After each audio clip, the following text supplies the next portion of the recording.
Yummy ang ating ulam, sinigang na karning baboy. Yan oh.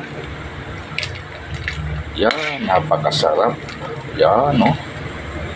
Abangan mga kabay ang ating video hanggang dulo. Yan, ito yung lutuin natin. Karning baboy, yan. Pinakuluan man natin para lumambot yung karni. Yan.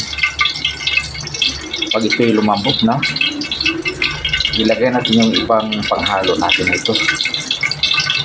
Yan o, gawin natin sigang. Yan, isa sa paborito nating ulam, sinigang na baboy. Nakalagay na yung ibang gulay natin.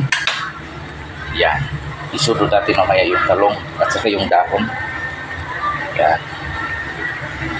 Yan, dagdagan natin ng tubig mga kabay. Gusto nila maraming sabaw. Yan, no? Hintayin na natin ulit pag ito'y kumukulo na. Para ilagay natin yung ibang mga kulay.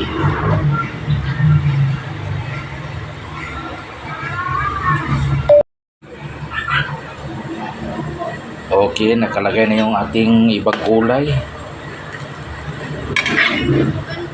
Yung ating talong at saka kamatis.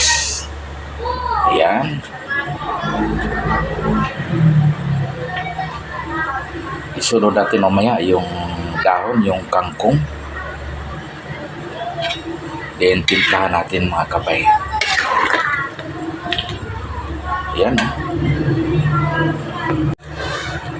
Okay, isunod natin yung pangpaasim mga kabay.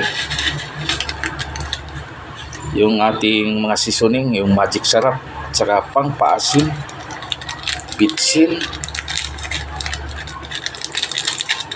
Yan, at saka nilagyan din ng asin yan mga kabay.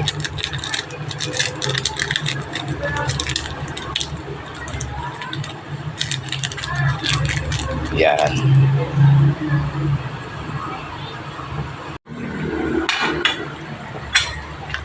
Nakalagay na yung ating dahon, yung kangkong.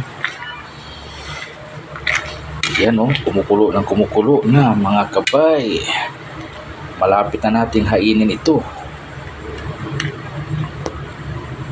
Tikman na natin mga kabay kung tama ba sa timpla.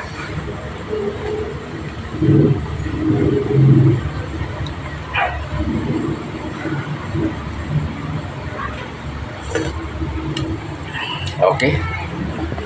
Ayos lang mga kabay.